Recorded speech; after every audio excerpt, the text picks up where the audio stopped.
Paz do Senhor Jesus, amados irmãos. Nesse momento estaremos dando início à nossa escola bíblica. Desta feita, estaremos estudando as cartas paulinas, né? Esse acervo de cartas muito importante para os nossos dias, para a igreja do presente século também. Entendemos que toda a escritura foi inspirada por Deus e, portanto, cremos também que estas cartas direcionadas a essas igrejas numa época servem também como base doutrinária para a igreja dos dias de hoje. Esse material é um compilado de estudos organizados pela Igreja Deus e Amor, também pela ETDA, a Escola Teológica Deus e Amor, né? E composto de 13 lições, como eu disse, as cartas paulinas. Hoje estudaremos a carta de Paulo aos Romanos. Vamos extrair algumas lições, vamos perceber como era esta comunidade, vamos também ver os principais temas abordados nesta carta, também quais os problemas encontrados na igreja de Roma, também orientações e conselhos do apóstolo Paulo, além de ensinos para a igreja atual, né? E após faremos a conclusão. Então vamos, para estudar a palavra de Deus, vamos orar ao Senhor, vamos pedir direção ao Espírito Santo. Soberano Deus e eterno Pai, nesse momento, Senhor, que vamos estudar a sua palavra, nos inspire, nos use, Senhor Jesus, que eu seja canal de bênção, que eu fale numa linguagem clara, uma linguagem abençoadora. Ó Deus, que o teu povo possa aprender, para que possam também crescer na graça e no conhecimento de nosso Senhor e Salvador Jesus Cristo. Amém? Pegue a sua Bíblia comigo, você que tem o manual pode estar acompanhando, mas pegue a sua Bíblia comigo, Carta de Paulo aos Romanos, no capítulo de número 1 e o versículo de número 16 e 17. Esse é o texto áureo. Romanos, capítulo 1, versículo 16 e 17, que nos diz o seguinte: pois não me envergonho do Evangelho, porque é o poder de Deus para a salvação de todo aquele que crê, primeiro do judeu e também do grego, visto que a justiça de Deus se revela no Evangelho, de fé em fé, como está escrito: o justo viverá por fé. Nessa introdução, nesse texto introdutório, percebemos o seguinte: vemos o apóstolo Paulo, né, como propósito de escrever esta carta, de revelar a ira de Deus, a justiça e o juízo que virão a todos aqueles que são impiedosos, idólatras e abomináveis. São assuntos bem claros abordados nessa carta. Contudo, essa carta também vai mostrar que Deus escolhe os seus servos para pregar. Pregar sobre o quê? Sobre o arrependimento, sobre a justificação e o amor incondicional de Jesus Cristo. Então, mesmo sendo uma carta que mostra as consequências, o juízo de Deus sobre os impiedosos, os idólatras e os abomináveis, essa carta mostra também, revela também, que Deus sempre vai levantar seus servos para pregar o amor de Deus, para pregar a misericórdia de Deus, para pregar a justiça de Deus a todos aqueles que crêem.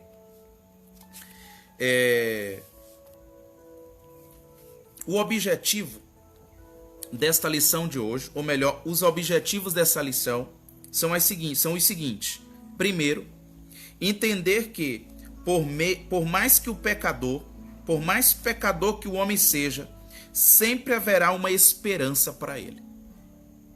Isso a gente vai compreender no decorrer do estudo. Compreender também que o homem é justificado pela fé em Jesus Cristo, desfrutando uma nova vida debaixo da graça. O terceiro e último objetivo é a seguinte: apenas aprenderemos a tolerar os mais fracos. Isso aí é um desafio para a fé cristã, de nós suportarmos aqueles que nós consideramos como mais fracos. Paulo vai deixar claro: aquele que se acha forte, suporte o fraco, né? E assim vai estar cumprindo a sua missão cristã do reino de Deus neste mundo. Tem uma curiosidade interessante antes de nós iniciarmos, que é o seguinte: essa carta de Paulo aos Romanos tem 16 capítulos, né? 16 capítulos, e nós aprendemos que no capítulo 16, versículo 22, né? No último capítulo, não é isso? Nós aprendemos que, na verdade, quem escreveu esta carta foi Técio, amigo de Paulo, né? Companheiro, alguém que recebeu a incumbência do apóstolo Paulo para escrever esta carta. Creio, o apóstolo ditando para ele, instruindo ele, e ele escrevendo a punho. Vamos à leitura em classe. Nesse momento eu peço a sua atenção e mantenha a sua Bíblia aberta no livro de Romanos, na carta de Paulo aos Romanos. Romanos, no capítulo 8, versículo 31, esse é o nosso texto, a nossa leitura em classe. Romanos, capítulo 8, versículo 31. Romanos, capítulo 8, versículo de número 31, até o versículo de número 39. As provas e a certeza do amor de Deus. Que diremos, pois, à vista destas coisas? Se Deus é por nós, quem será contra nós? Aquele que não poupou seu próprio filho, antes, por todos nós o entregou, porventura não nos dará graciosamente com ele todas as coisas? Quem tentará acusação contra os eleitos de Deus? É Deus quem os justifica. Quem os condenará? É Cristo Jesus, quem morreu, ou antes, quem ressuscitou, o qual está à direita de Deus e também intercede por nós. Quem nos separará do amor de Cristo? Será a tribulação, ou angústia, ou perseguição, ou fome, ou a nudez, ou o perigo, ou a espada? Como está escrito: por amor de ti, somos entregues à morte o dia todo. Fomos considerados como ovelhas para o matadouro. E em todas estas coisas, porém, somos mais que vencedores, por meio daquele que nos amou. Porque estou bem certo de que nem a morte, nem a vida, nem os anjos, nem os principados, nem as coisas do presente, nem do porvir, nem os poderes, nem a altura, nem a profundidade, nem qualquer outra criatura poderá separar-nos do amor de Deus que está em Cristo Jesus, nosso Senhor. Para mim, um dos textos mais célebres dessa carta vai deixar bem claro que não tem nada que nos separe do amor de Deus, que revelado em Cristo Jesus. Revelado como? Ele sofre, ele padece, vai para a cruz, morre, mas ao terceiro dia ressuscita. A fim de quê? De nos reconciliar a Deus, de nos tornar novamente amigos de Deus, tornar novamente filhos de Deus, tornar a gente herdeiros da mansão celestial, selar a gente com a maior promessa. Que promessa é essa? A vida eterna. E eu creio, e é isto que nos move, a certeza da vida eterna. A certeza que esse corpo corruptível vai se revestir da incorruptibilidade e seremos também revestidos da imortalidade e automaticamente viveremos eternamente com Deus. Imortalidade e incorruptibilidade, né? Esse corpo corrupto será incorruptível e esse corpo mortal será revestido da imortalidade. E aí a morte vencida, o pecado destruído, Satanás também destruído, reinaremos para sempre nos céus, assim como Cristo promete para nós em João 14. A carta do apóstolo Paulo aos Romanos é a mais extensa, é uma das mais extensas que ele escreveu. Isso é bem nítido, uma das cartas mais extensas que nós vimos. Não sabemos, e até historiadores, pesquisadores, não sabem de forma exata quando e em que período, ou melhor, em que período esta carta foi escrita. Porém, há uma crença que ela aconteceu por volta aí do ano 57 a 58 depois de Cristo, né? Mais ou menos aí nesse período. A carta aos Romanos tem 16 capítulos e são bem diversificados. Encontramos 65 citações do Antigo Testamento. E dentre eles, o profeta Isaías é o mais citado nesta carta, né? Por ser talvez o profeta messiânico, né? E o escritor encontra suporte teológico, doutrinário, para usá-lo, né? Para falar do Cristo, para falar da mensagem do evangelho deste, anunciado também pelo profeta Isaías. O apóstolo Paulo escreveu esta carta aos irmãos de duas cidades, né? A saber, a cidade de Roma e a cidade de Colossos. Cidade que ele ainda não tinha conhecido, ele não conhecia essas cidades, mas ele escreve e sabendo que lá nessa cidade muitos irmãos faziam a obra de Deus de forma fervorosa. Nós sabemos que o canal, ou seja, a pessoa que levou esta carta aos irmãos em Roma, foi a nossa irmã chamada Febe, né? Febe de Cencreia, que ficava no subúrbio de Corinto. E essa estava de viagem marcada para Roma, como podemos ver em Romanos capítulo 16, versículo 1 e 2. Olha o que é que diz. Romanos 16, 1 e 2. Recomendo-vos, pois, Febe, nossa irmã, a qual serve na igreja que está em Cencreia, para que a recebais no Senhor, como convém aos santos, e a ajudais em qualquer coisa que de vós necessitar, porque tem hospedado a muitos, como também a mim mesmo. Então, tudo indica que a nossa irmã Febe foi a quem levou a carta aos irmãos em Roma. Nós temos agora quais são os principais temas.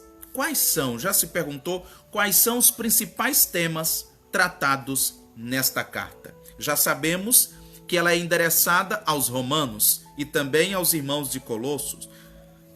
Mas qual era a intenção de Paulo? O que ele queria ensinar através desta carta? Ele nem conhecia a igreja, não conhecia aquela comunidade, porém a palavra do Senhor foi direcionada, as orientações do Senhor foi direcionada àquela igreja, e esta carta a gente pode também considerar ela como uma fonte de base doutrinária, né, para a igreja do presente século, e acredito que Paulo também teve a intenção de dar ali fundamentos doutrinários para a igreja, ou seja, nortes, saber qual é a liturgia, saber qual é a visão da igreja de Cristo como um todo, né? A igreja de Cristo está fundamentada em Cristo e tem um direcionamento só, né? Levar este evangelho a todos os pecadores, a todos que necessitem da salvação em Cristo Jesus. Então, o primeiro tema abordado nesta carta, a gente pode conferir no capítulo 2, versículo 8 e 9. Primeiro tema, a condenação. Romanos capítulo 2, versículo 8 e 9, que diz assim: 2, 8 e 9. Mas a indignação e a ira aos que são contenciosos e desobedientes à verdade e desobedientes à verdade e obedientes à iniquidade. Tribulação e angústia sobre toda a alma do homem que obra o mal, primeiramente do judeu e também do grego, né? Então vemos, primeiramente, que um dos assuntos, um dos temas abordado nesta carta é a condenação de todos os desobedientes, de todos os irrepreensíveis. Que é uma pessoa irrepreensível, né? De todos os repreensíveis, né? Todos os desobedientes, desordeiros. Os irrepreensíveis são os que não têm do que se chamar de atenção, não têm do que se repreender. Já os repreensíveis são aqueles que vivem à margem, na libertinagem mesmo, seguindo os seus próprios intuitos, que não aceita a liderança, não obedece normas, não obedece às instruções que são lhe dadas, né? Também outro assunto importante é a justificação. Isso você pode conferir comigo no capítulo 5 e no versículo de número 9. Capítulo 5, versículo 9 diz assim: logo, muito mais agora, sendo justificados pelo seu sangue, seremos por eles salvos da ira. Então esta carta também fala não só da condenação para quem não crê, não só na condenação para aqueles que são insubmissos, daqueles que são desobedientes, abomináveis, mas também a justificação. E o sangue de Jesus nos purifica, nos justifica diante do Pai e nos sela para a eternidade. Além disto, podemos ver também que esta carta aborda a santificação. Podemos conferir no capítulo 6, no versículo 22. 6, 22, que diz assim: mas agora, libertados do pecado e feitos servos de Deus, tendes o vosso fruto para a santificação e, por fim, a vida eterna. Ou seja, uma vez livre da condenação, agora justificado em Cristo, Romanos também apresenta a santificação como sendo o caminho trilhados por todos aqueles que já encontraram a esperança da salvação em Cristo Jesus. A santificação nada mais é do que dedicação exclusiva a Deus, separação para Deus, viver a novidade de vida que também Paulo vai escrever aos Romanos. Essa novidade de vida. Agora, ele também vai tratar no capítulo 11, versículos 6 a 8, da eleição. Outro assunto, 11, versículo de número 6 a 8. Capítulo 11, 6 até o versículo 8, que diz: mas, se é por graça, já não é pelas obras. De outra maneira, a graça já não é graça. Se, porém, é pelas obras, já não é mais graça. De outra maneira, a obra já não é obra. Pois que o Israel buscava, o que Israel buscava não o alcançou, mas os eleitos o alcançaram e os outros foram endurecidos. Como está escrito: Deus lhes deu espírito de profundo sono, olhos para não verem e ouvidos para não ouvirem até ao dia de hoje. Então, também nos fala da eleição em Cristo Jesus.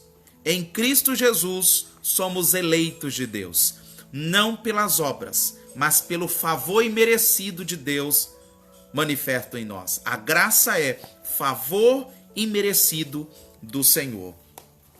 Além disso, também, nessa carta aos Romanos, trata da aplicação dos ensinos. Romanos, no capítulo 13, versículo de número 13 até o versículo 14, que diz assim: assim,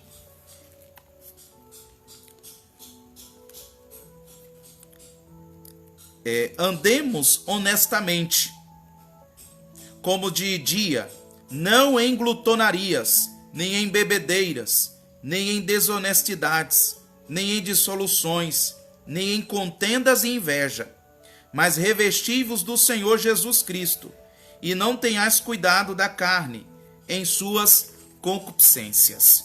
Olha aí, vemos nesse capítulo 13 que também esta carta retrata ou trata da aplicação dos ensinos, porque de nada adianta aprender tanto e não praticar, de nada adianta conhecer todas as escrituras e não colocar em prática, senão vamos ser reprovados por Deus.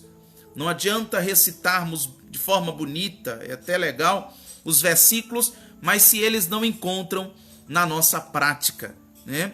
Se não praticamos esses ensinos maravilhosos. E por último, no capítulo 16, versículo 24 até o versículo 27, nós temos a saudação de Paulo. É Paulo agora cumprimentando os irmãos de Corinto, né? E ele vai saudar assim: a graça de nosso Senhor Jesus Cristo seja com todos vós.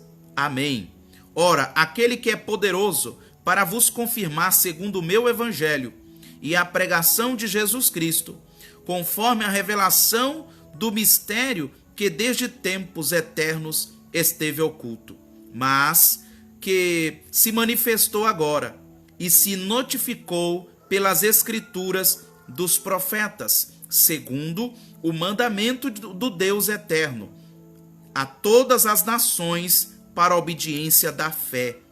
Ao único Deus sábio seja dada a glória por Jesus Cristo para todo sempre. Amém. Olha que saudação bonita, né? Que saudação maravilhosa. Agora, você me pergunta, sim, ele trata desses assuntos que a gente viu, pastor. Trata da condenação, da justificação, da santificação, da eleição, a aplicação desses ensinos e também mostra a saudação de Paulo. Agora, a igreja de Roma tinha algum problema? A igreja de Roma tinha algum problema e isso está explícito? Vamos lá. Em Romanos capítulo 1, versículo 29 até o 32, vamos ver o que é que o apóstolo Paulo vai dizer?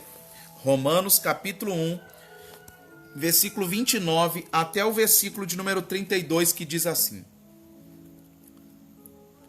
estando cheios de toda a iniquidade, prostituição, malícia, avareza, maldade, cheios de inveja, homicídio, contenda, engano, malignidade, sendo murmuradores, detratores, aborrecedores de Deus, injuriadores, soberbos, presunçosos, inventores de males, desobedientes ao pai e à mãe, nécios, infiéis nos contratos, sem afeição natural, irreconciliáveis, sem misericórdia, os quais, conhecendo a justiça de Deus, que são dignos de morte, os que tais coisas praticam, não somente as fazem, mas também consentem aos que as fazem. E aí, olha a igreja de Roma.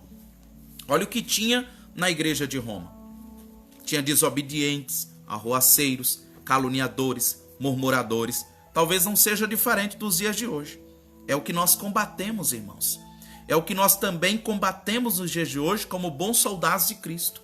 A nossa guerra é contra esses males que tentam infestar a igreja de Deus, tenta corromper a igreja de Deus e, para muitos isentões, tentam normalizar, né? Tornar como regra. Normal, isso é normal. E nunca. como o evangelho é boa nova, estas coisas não são condignas, não são dignas, não são lícitas de serem praticadas por aqueles que professam a fé no Cristo que transforma, que liberta e que nos justifica. Então, o apóstolo Paulo estava cheio do Espírito Santo quando escreveu isso. E descreveu aí as imoralidades que existiam onde? Em Roma. Paulo tinha o pleno conhecimento que os desvios morais estavam influenciando alguns irmãos. Tem pessoas que acham assim, o pecado de um não influencia no outro. Causa interferência, sim. Vivemos no corpo. E, de repente, como normalizar determinadas práticas, causa um desajuste no corpo, né? E o nome de Cristo, o evangelho de Cristo, acaba sendo difamado. Entretanto, ele conhecia a justiça e o juízo de Deus.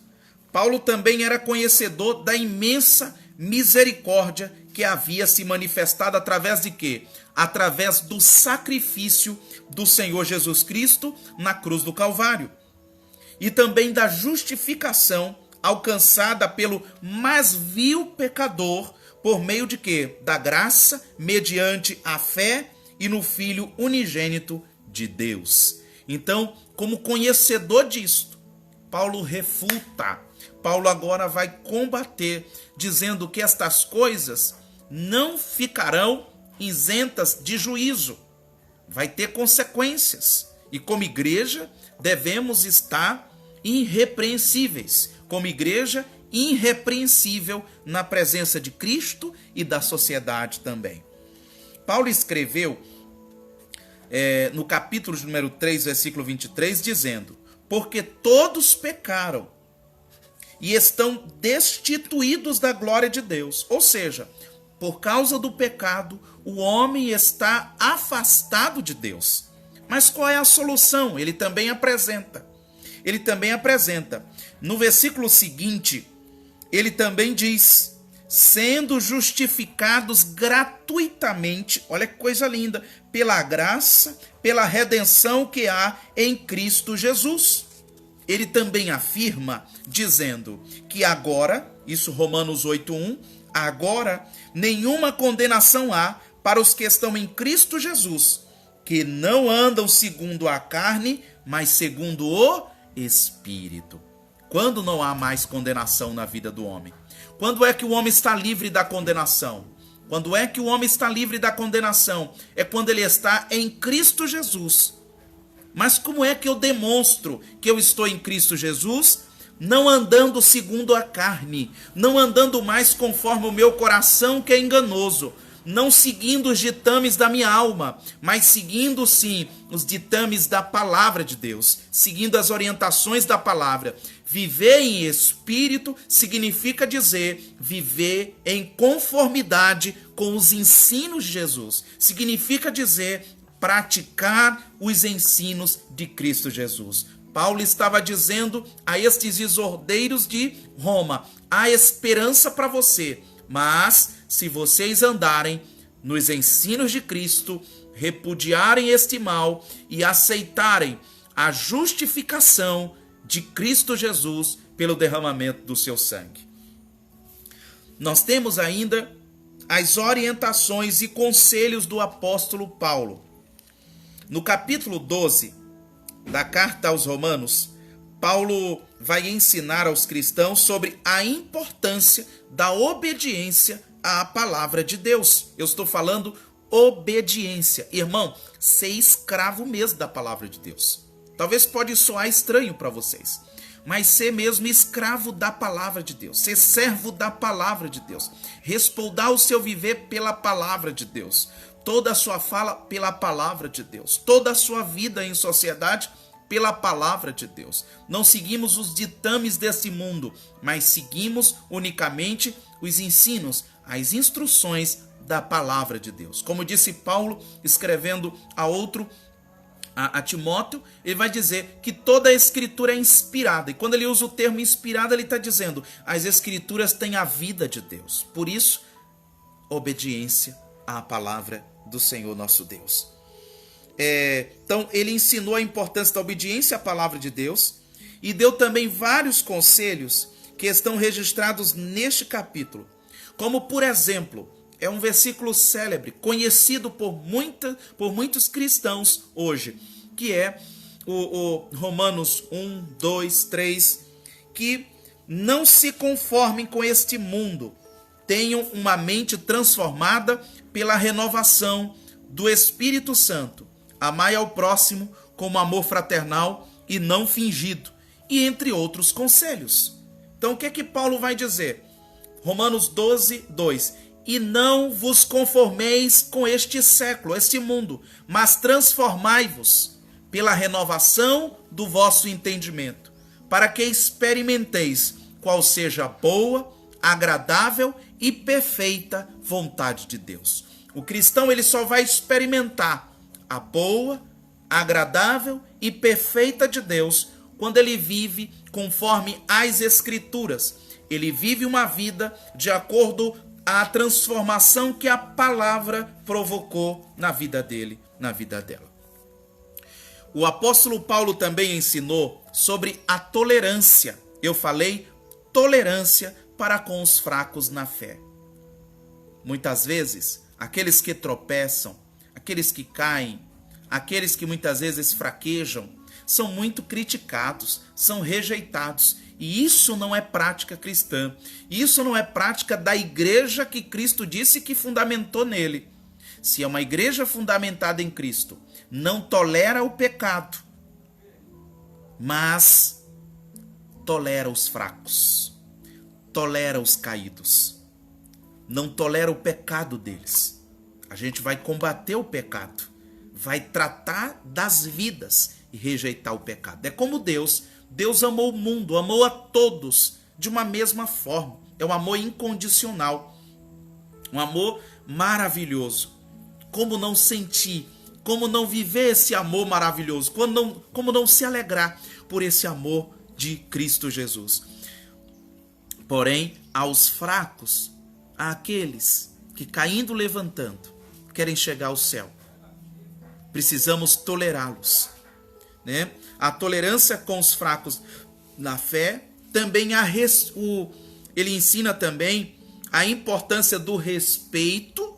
Eu falei respeito e compreensão do processo de crescimento espiritual. Existem pessoas que compreendem as coisas mais rápido. Existem pessoas que evoluem espiritualmente mais do que outras.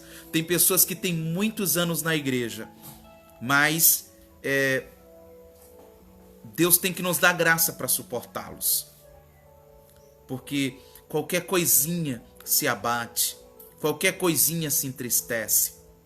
É aquele irmão que não concorda com o uso de máscara, né? É aquele irmão que diz assim, é um escândalo, meu Deus, não permite isso.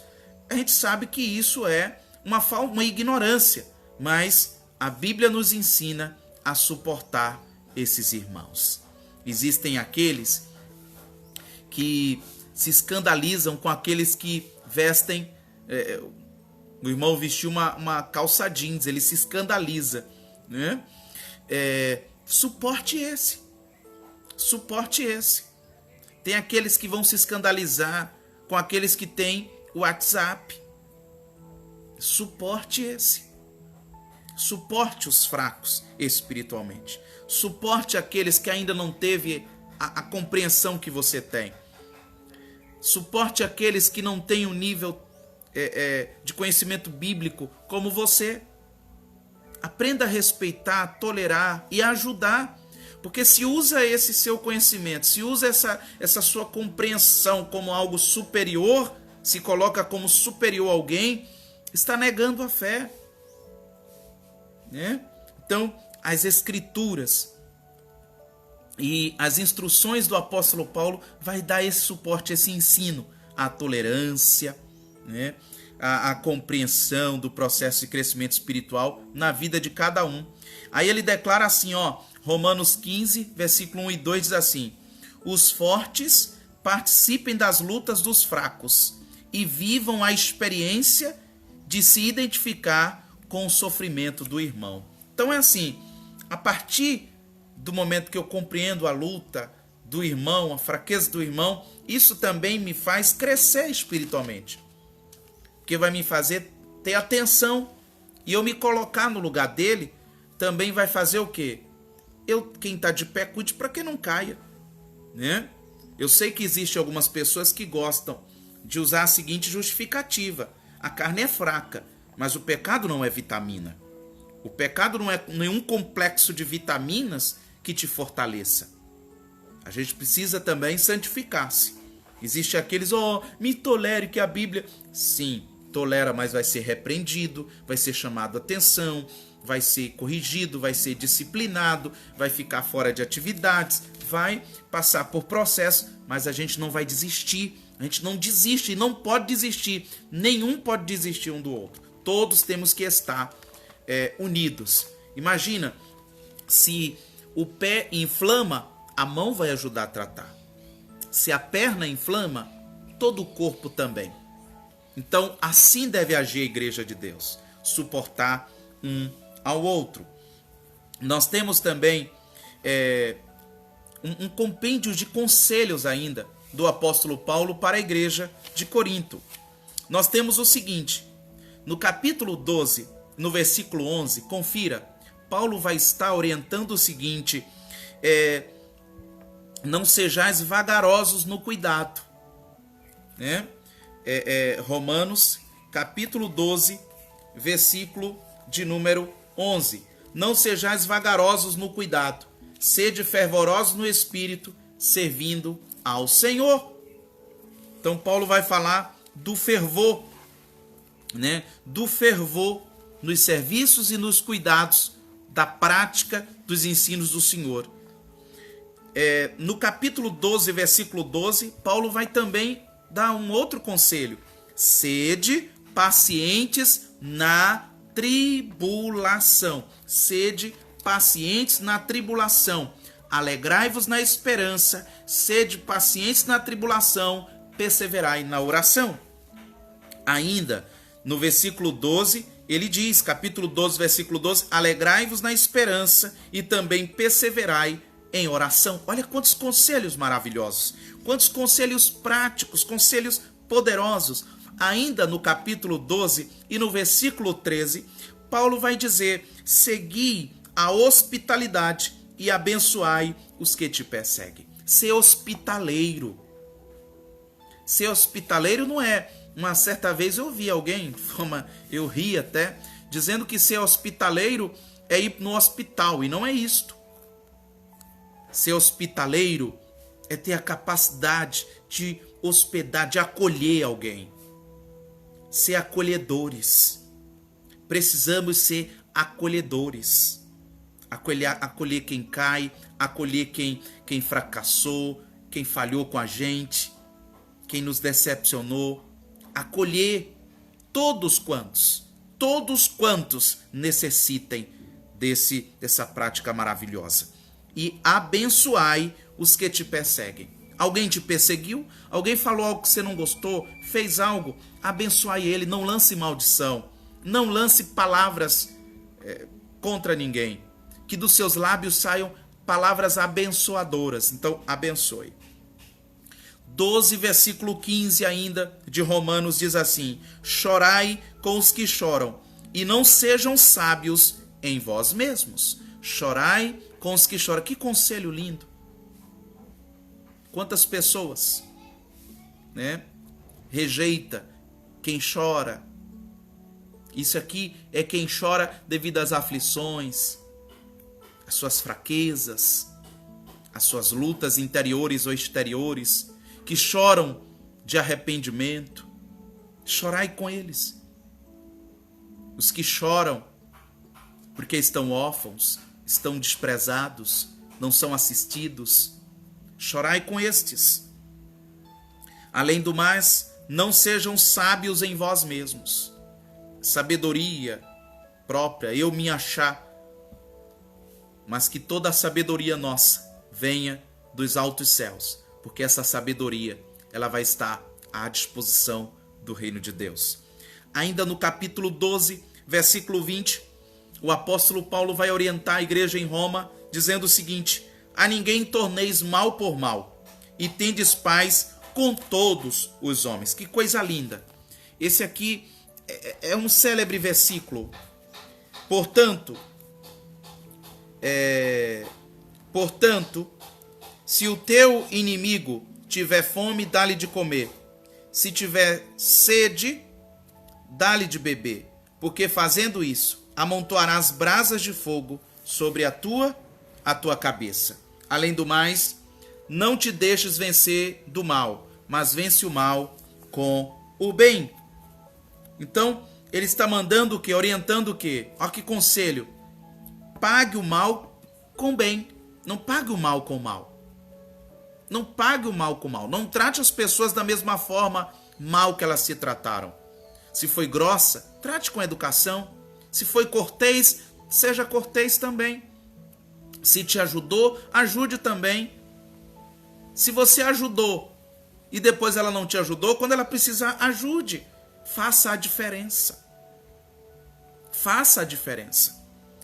Amai os vossos inimigos e vence o mal com o bem. Vencer o mal com o quê? Com o bem. Não se vence o mal com o mal. Não é falando mal das pessoas que você vai vencer. Não é fazendo mal às pessoas, não é caluniando, não é difamando.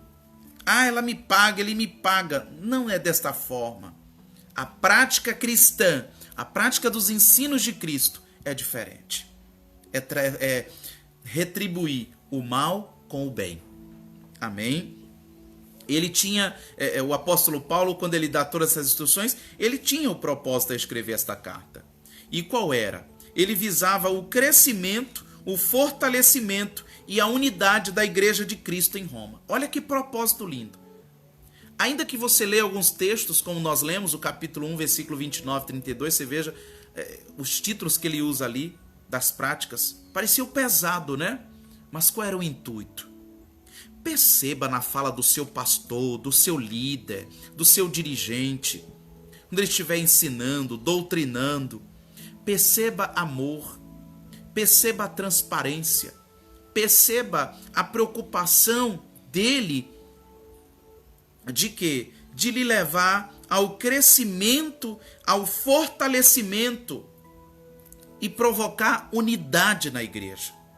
Unidade. A igreja é uma só. É uma só. Não existe dezenas de igrejas. A igreja de Cristo é uma. O que você conhece são denominações, né?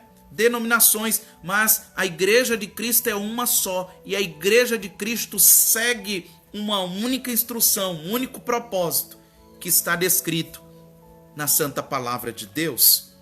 Porém, ele também tinha outro propósito. O Paulo tinha outro propósito também. Além de visar crescimento, além de visar fortalecimento e unidade da igreja, ele também visava, que era o quê? Ele desejava ali, em Roma, construir em Roma uma base missionária. Uma base de formação de missionários, de preparação de novos missionários, a fim também de conhecer os irmãos e também de compartilhar com eles as experiências espirituais e posteriormente ser enviado à Espanha. Isso ele vai mostrar no capítulo 15, versículo 24 até o versículo 28. Nós vamos ver também o propósito de Paulo a escrever também esta carta. Romanos, capítulo 15, versículo 24, que diz assim: quando partir para a Espanha, irei ter convosco. Olha aí. Pois espero que de passagem vos verei, e que para lá seja encaminhado por vós, depois de ter gozado um pouco de vossa companhia. Mas agora vou a Jerusalém para ministrar aos santos. Porque pareceu bem à Macedônia e à Acaia fazerem uma coleta para os pobres dentre os santos que estão em Jerusalém. Isto lhes pareceu bem, como devedores que são para com eles. Porque se os gentios foram participantes dos seus bens espirituais, devemos também ministrar-lhes os temporais. Assim que, concluído isto, e havendo-lhes consignado este fruto de lá, passando por vós, irei à Espanha. Olha que confirma também esse propósito de construir ali uma base missionária em Roma. Agora, já vimos o propósito desta carta, vimos também os ensinos desta carta de Paulo aos Romanos. Quais são as lições? Quais são os ensinos que a igreja do presente século pode retirar desta carta? Será que tem alguns ensinos nesta carta que podemos retirar para a igreja do presente século? E eu já confirmo que sim. Vamos ver? Infelizmente, nos dias de hoje, muitas pessoas vivem um evangelho sem renúncia, né? Um evangelho sem transformação.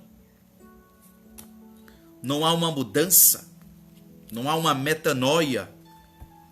Um evangelho que prega a conformidade. Um evangelho de pode vir para continuar da mesma forma.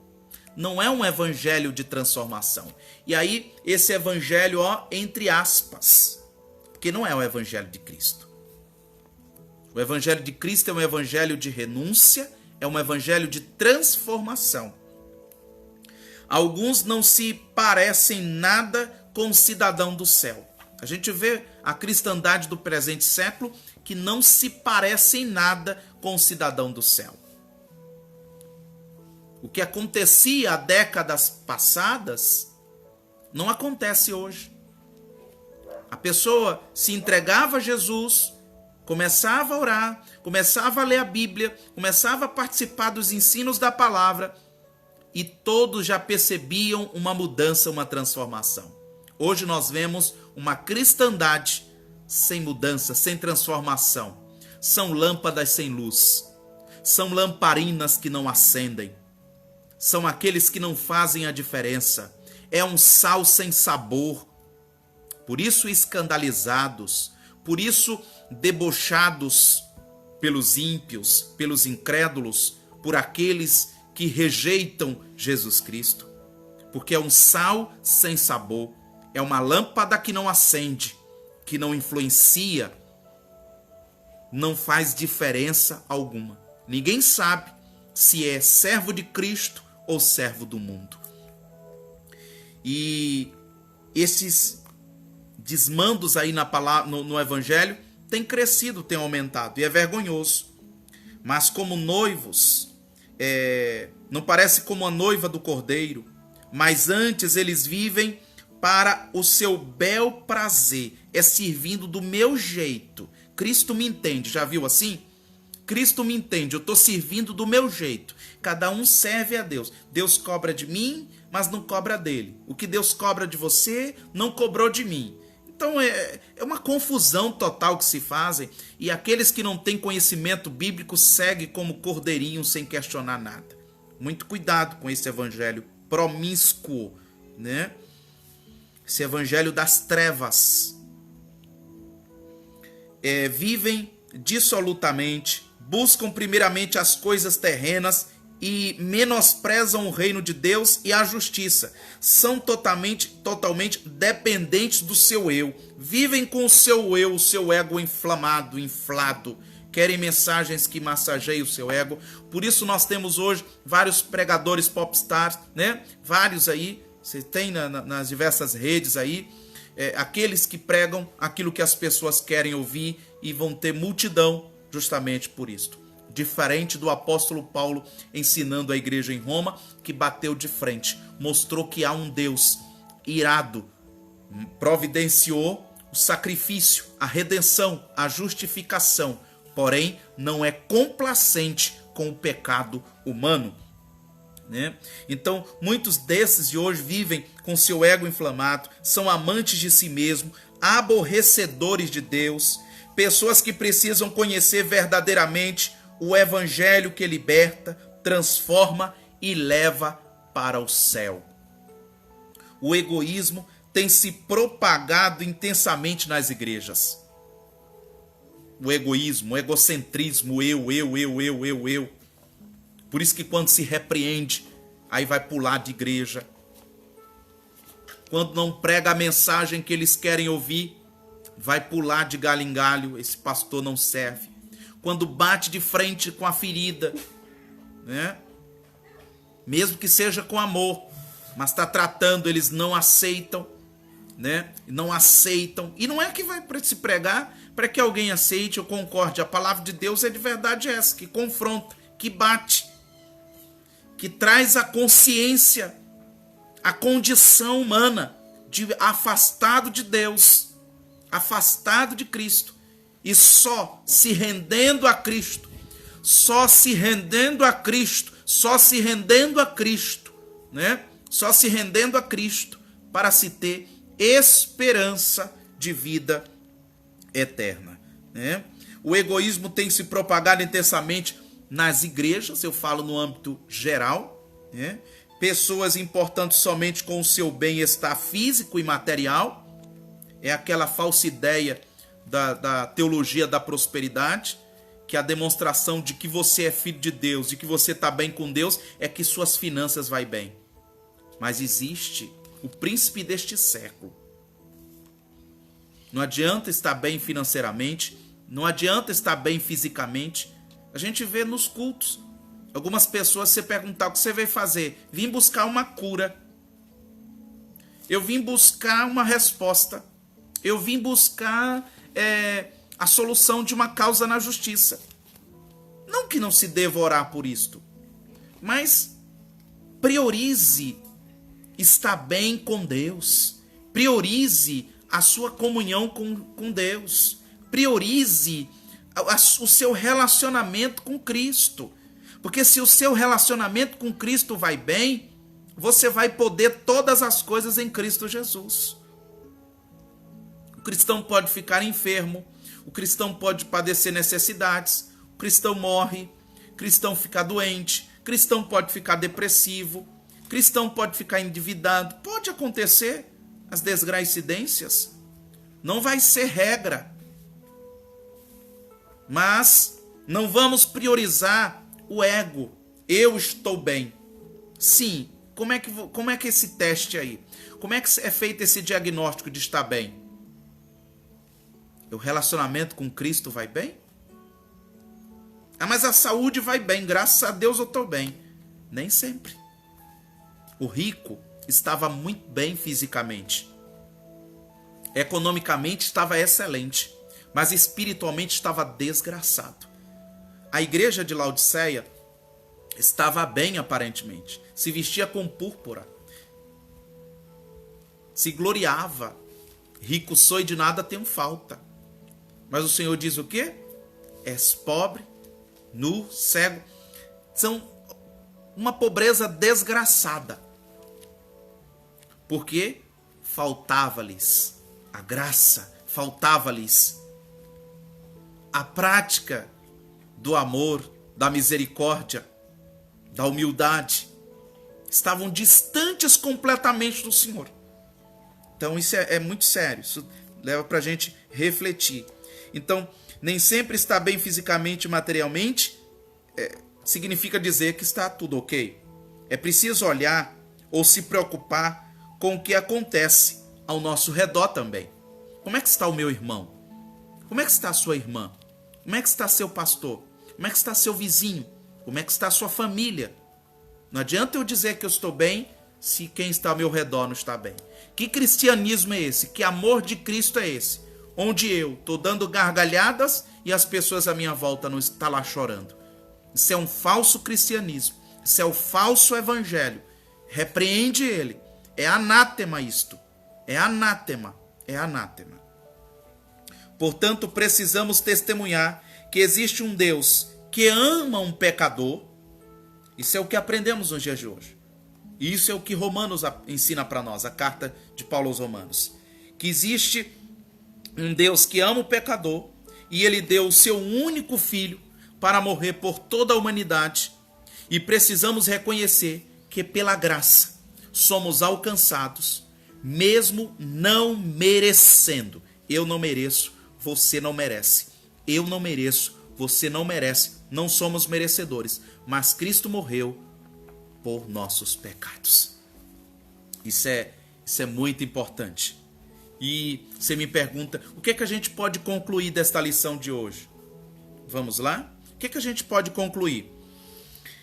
Paulo, não conhecendo os irmãos em Roma, escreveu com toda a ousadia e a autoridade do Espírito Santo, ademoestando-os com a severidade a respeito do modo de vida em que viviam, trazendo um grande temor e despertamento espiritual aos cristãos da época.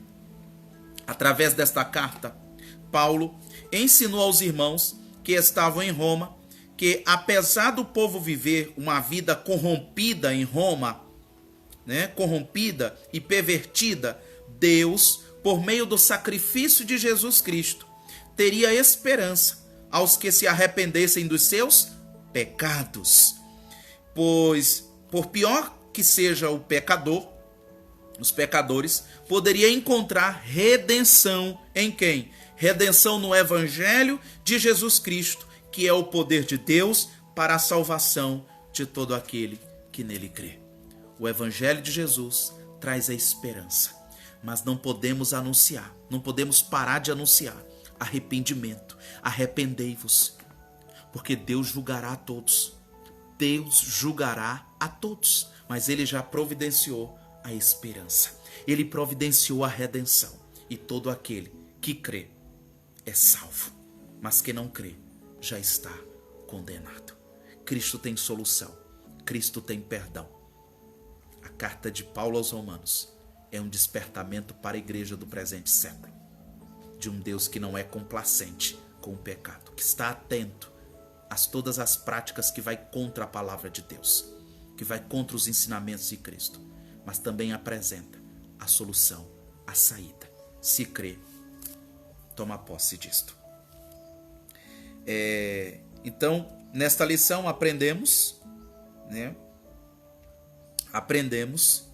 que virá sobre aqueles que cometem impiedades, os idólatras e os abomináveis, virá a ira de Deus, virá a justiça de Deus e o juízo. Vimos também que Deus providenciou Jesus Cristo como sendo a justificação.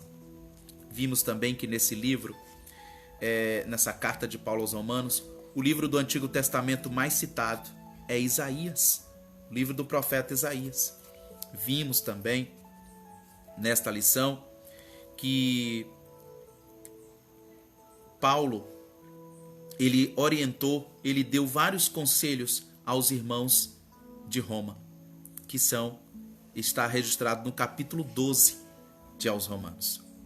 Aprendemos também que quem escreveu esta carta, a pedido de Paulo, foi Técio, Ele redigiu. E vimos também que Paulo tinha o interesse de ir para a Espanha, expandir o Evangelho de Jesus Cristo.